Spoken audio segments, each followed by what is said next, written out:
This is the second in a series of videos in which I'm attempting to repair this Hazeltine 2000 smart terminal. In the first video we just had a very brief look at this machine to see what we were up against, and sort of fairly worryingly there were various things unplugged. There's quite a lot of damage to it, and so I think it's going to be quite a long job to get this up and running. What I've done so far is remove all the boards. We'll look at the boards in another video, but I'm going to start by just trying to get the power supply tested, make sure that this will power up properly and that we're not going to destroy all the boards if we try applying power to it. If you're interested, there is a date on here. It says Feb 27th 1974, so that's about the date we would have expected. I don't have a schematic for this machine. I have got a service manual for the Hazeltine 2000, but it is the A version. That's the one that had the core memory. This had CMOS memory, and it's a slightly different version. I'm pretty sure all the or most of the boards are the same. I don't think they changed most of the design. It was just really the memory system and the power supply arrangement that was changed. So that said, this machine has come from the US, and if we look at the voltage selector, which is on the other side, let's bring the light down.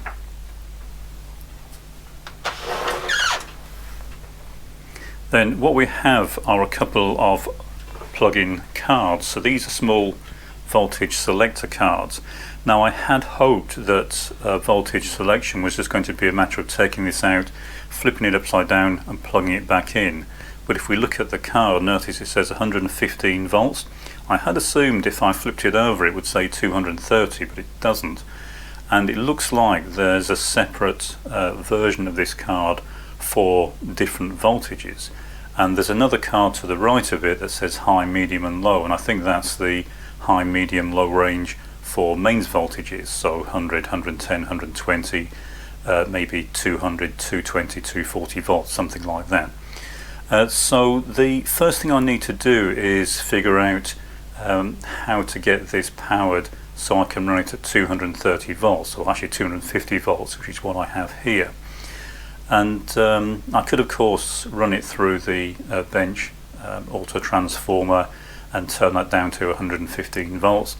But I want to be able to power this direct from the mains. It does use quite a bit of power, so I don't want to have to always run it from the bench transformer. So I'll have to make up my own version of one of these boards, but before I can do that, because I don't have a schematic, I need to figure out how this thing's wired up. And because the wiring on here is hidden underneath the monitor, what I'm going to do first is remove the monitor, get that out of the way, and then try and reverse engineer the wiring to the mains transformer. The other thing that's a bit worrying is this connector. It's the main power connector from the rack through to the central power supply board, and it was unplugged. Also, the main regulator board, which is the one that sits at the back, was although it was in the slot, it wasn't plugged in, so I'm a bit concerned as to why that would have been unplugged. All the fuses seem intact, but that might just be because they were replaced after they blew, so we'll need to have a careful look at this, and that's why I've removed all the boards. So next step, I'll get this monitor out of the way, and we'll see what access that gives us to the inner workings, and see if we can figure out how the mains transformer's wired up. Now that I have the monitor out of the way, I can access everything in here much more easily, and as I say, this plug just goes onto this board here. It's unplugged for some reason. I'm going to leave it off for now. I want to see exactly why that's been unplugged. Also, it looks like there are various fittings missing out of this, so someone's clearly been in here. I don't know exactly why or what they were chasing. I don't know anything about the history of this at all. And one of the interesting things on the construction of this is the way they use this kind of wire, kind of like a roll cage kind of assembly. and all these individual parts come out as complete modules, so you can just take a few screws out and then this entire thing will come apart. I'm not going to take it all apart just yet. I want to try and trace the wiring and see exactly how the mains transformer is wired in, and see if I can make up one of these boards that will allow me to change this to 240 volts. It's just unfortunate that it wasn't just as simple as flipping those cards around. So next thing is I'll trace the wiring out. I won't do it on camera, it's going to be fairly tedious, but I suspect, because we have high, medium and low, I suspect we're going to have two 3 winding primaries. So it'll be, I think, something like 0, 100, 110, 120, and then the same again. And then these cards will just change the way that those windings are connected to the incoming mains cable. There are also 2 power switches on this. There's one down here, and there's also another one that connects through the keyboard. So there's a power switch on the keyboard that duplicates the operation of the power switch.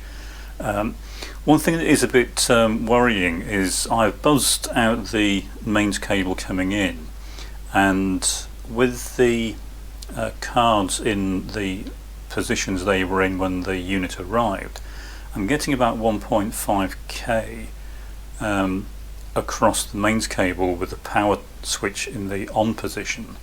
So that in theory should be directly across the primary of the transformer. But when I turn the card around, which is very high, it's much higher than I would expect, especially for such a large transformer. When I turn the card around and plug it in, I'm getting about 500 ohms. So it's clearly it is connected. If I turn the switch off, it goes open circuit. So I'm a bit concerned about the condition of the mains transformer. So that's the first thing I'm going to look at. See if we can get the transformer sorted out. See if we can get it hooked up to run on 240 volts, and with all the cards removed, including the regulator board, we'll try and slowly bring the power up once I've figured out how to get this wired up, and we'll see what response we get, and if the main power transformer is in fact okay. There are quite a few fuses in this. There's a fuse down here, there are 2 at the back, 3 more here. They're all intact, none of them are blown, so hopefully the entire thing is viable, and that we don't have an issue with the transformer. I was just getting pen and paper. I was about to start reverse engineering this. As I say, I don't have a schematic for this. The documentation I have is for the A version, and this is the B version. And the one of the main differences is the power supply is organised slightly differently. And when I started looking at this and I just started to trace the wires through, I spun the chassis around and noticed this. So you probably can't see it clearly, so I'll just bring the camera down and zoom in so you can see this a bit more clearly. Okay, so hopefully you can see these. This is a stack of these cards, and this one's got 115 volts written on it, and this one's got 230 volts written on it. So I'll get these unscrewed, take them out, and we'll see what we have. I suspect we're going to have 115, 230 and a high, medium and low card. So I'll get these taken out and we'll see what we've got. Okay, so with the screws removed, we have 230. The card that's in here is labelled medium, and so these are high. The one that's in is medium and low, which is what we expected, and then one at 230 and the one at 115, so that's saved a lot of messing about. Kind of nice thinking, as long as you know that these are here. So if you do have one of these and you want to know how to change the mains voltage, just locate these and plug the correct ones in.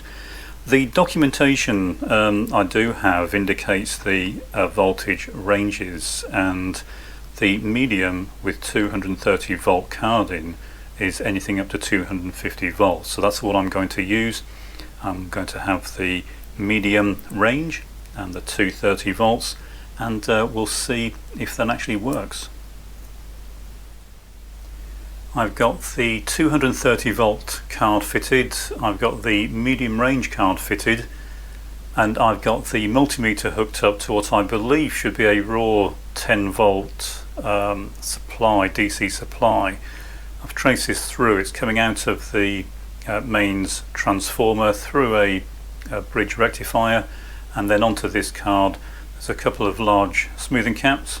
I've done some static testing. They don't appear to be shorted and they seem to have reasonable capacity, so they look okay. Won't really know until I try applying power to this, but in theory what should happen now is if I start to bring up the mains voltage using the bench supply, at the moment nothing should happen. I've got this connector pulled out and I'm just trying to check to make sure I haven't got any dead shorts. It doesn't read as dead short, but this should prevent any power getting through to the mains transformer. So in theory we shouldn't get anything happening if I try and power this up. So I'm looking for any sudden increase in current.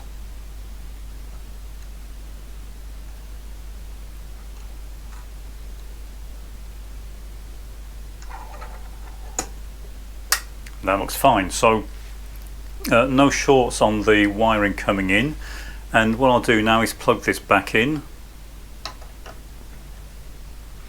This now effectively enables the mains power switch. So there's a main switch on the front of this panel, so that's now in the on position. So I've now got the power switch on, and this should enable power getting through to the mains transformer on the secondary here, and I should get around 10 volts or so DC.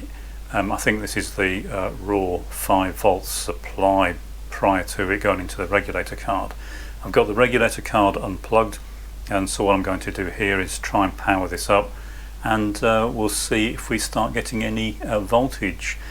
Now there's a low voltage cutout on these, or high voltage cutout as well, so there's a system by which the supply can remove power entirely from the system, and it does it. There's a large relay kind of tucked underneath the smoothing caps here. You won't be able to see it, so I won't move the camera. It's right underneath, but what normally happens is that's powered through a secondary rail, and as it starts to power up we should get you probably hear some buzzing or something as the relay starts to energize, and then at some point it should kick in.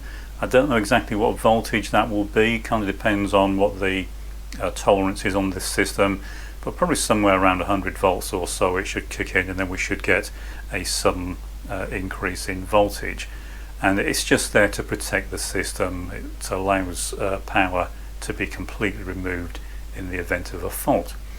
It's kind of equivalent of a soft crowbar where it will protect the system if the system thinks there's something wrong. So we'll try and power this up. So it will start buzzing initially. It will sound probably like the mains transformer's about to explode, but we'll carry on up. But I'm monitoring the mains current coming in. If that starts to spike, I'll power the system off again.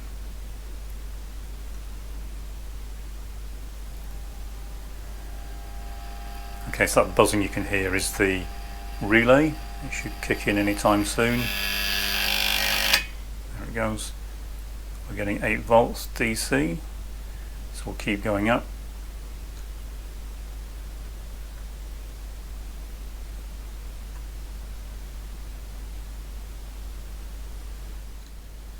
Okay, a bit higher than I was expecting. It's around 15 volts.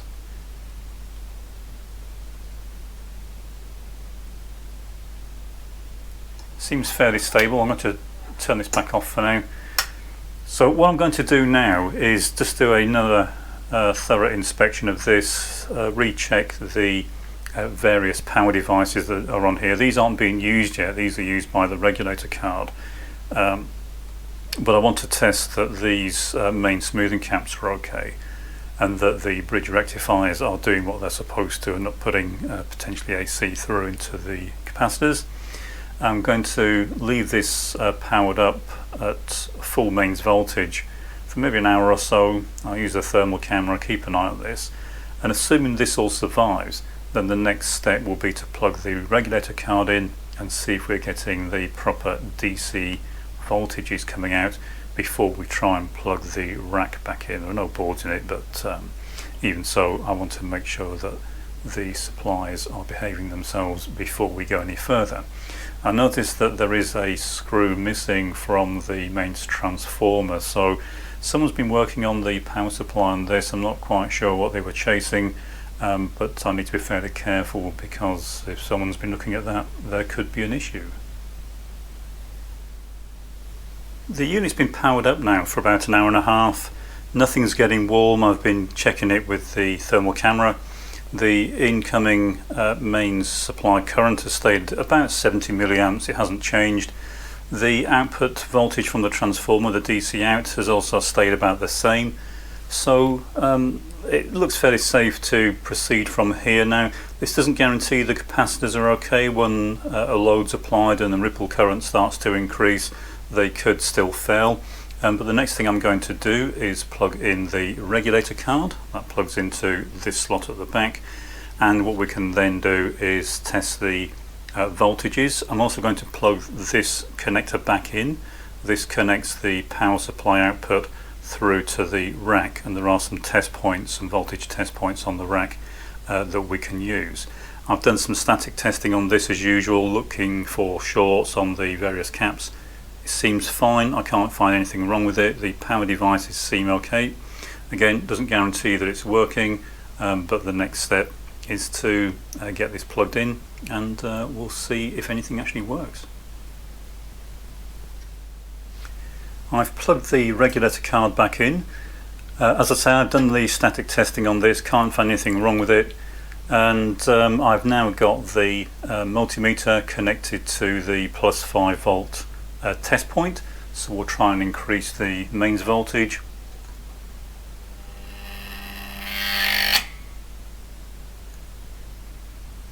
Getting 5.2 volts at 140 volts in, so we'll increase the input, make sure the regulator's working up to 240 volts, and we're still getting 5.2 volts, so that's looking quite promising. I'll move the test clip and we'll go on to the plus 15 volt test point.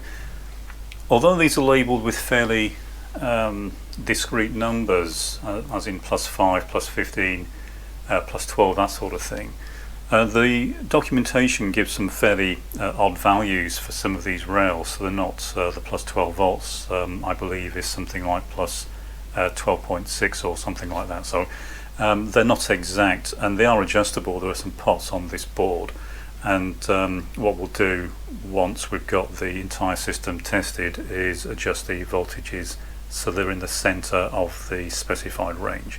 At the moment, I'm just looking to make sure that we're getting kind of general correct operation of the system. So we're on the plus 15 volt range. We'll power it back up.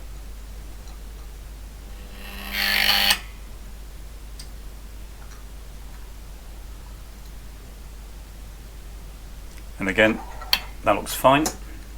We'll move across now and we'll go on to the plus 12 volt range. So I'm on the plus 12 volt test point.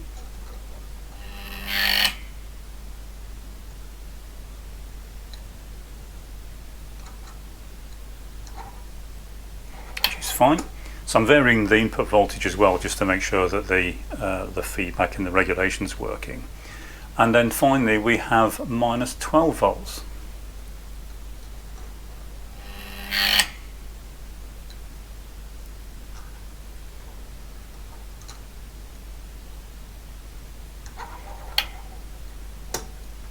Okay, again that looks fine. What I'm going to do now, and I'll do this off camera, you've seen me do this before so I won't bore you with the details. I'm going to hook up the Kunkin test loads, run all the supplies at about 50% of their maximum rating. I'm going to leave it running for maybe 2 or 3 hours, make sure nothing overheats, everything's fine. What I don't want to do is power up the boards and destroy them. It's far easier to repair problems with the power supply than it is to start chasing boards that you've destroyed. I'll refit any missing fixtures, any screws. I'll get everything bolted in, but also I will clean this. It's fairly dirty and needs a good clean, so I'll do that, and then at the start of the next video we can look at seeing if any of the cards work. We'll work through in a methodical fashion, so we'll start with the clock generator and then work our way through the various timer boards and see how far we can get.